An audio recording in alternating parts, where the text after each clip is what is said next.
Yo, what's up mga kaibigan? Nali na tayo magkwentuhan ng Los Angeles Lakers center Jaxson Hayes ay nalalagay ang NBA career sa peligro dahil sa video na nilabas ng TMZ Sports na nangyari pa noong 2021. Muling binuksan ang pag-iimbestiga kay Jaxson Hayes at sa kanyang ex-girlfriend. Sa 5.5 minutes na video na ito ay may kita na hinahatak ni Hayes ang babae at sumisigaw ito nang tumigil na siya. Nang lumabas din sila ng bahay ay pinapaalis na nga siya ng babae at sinasabi nito na tigilan na ang pagsuntok sa kanya dahil hindi siya punching bag.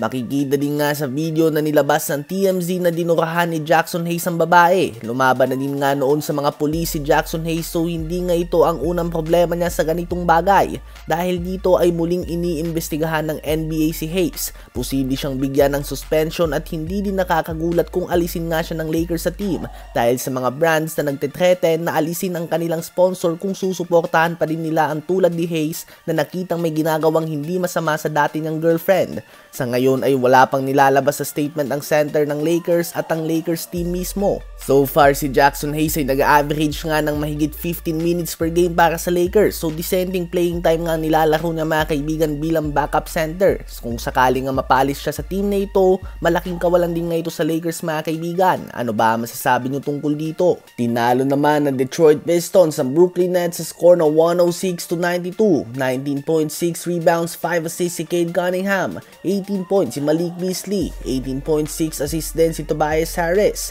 15 points, 5 assists si Jaden Ivey, 14 points si Tim Hardaway Jr. at 13 points, 17 rebounds and 3 blocks si Jalen Duren. Sa Nets naman si Ben Simmons ay gumawa lamang ng 4 points, 6 rebounds and 6 assists. Tila ba triple single machine nga siya ngayong season, averaging 6 points, 6 rebounds and 6 assists per game. Tandaan na sumasahod nga siya ng $40+ million ngayong season lamang.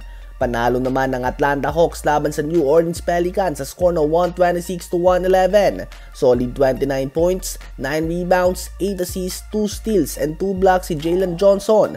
23 points, 12 assists din si Trae Young. 16 points si Dyson Daniels. 14.6 rebounds si Larry Nance Jr. at 11 points, 5 rebounds ang number 1 pick Zachary Versace. Sa last game naman natin ay mainit na first half ang pinakita ni Luka Doncic laban sa Orlando Magic na walang Paolo Banchero. 25 points kagad ang ginawa niya dito at ito din nga ang lamang nila sa Magic. 65-40 ang score sa halftime. At wala nga pagbabago sa second half mga kaibigan hanggang sa nakuha nga ng Mavs ang one-sided win sa game na ito sa pangunguna ng 32 points, 9 rebounds and 7 assists si Luka Doncic. 18 points, 8 rebounds din si Daniel Gafford at 17 points naman mula kay Kyrie Irving.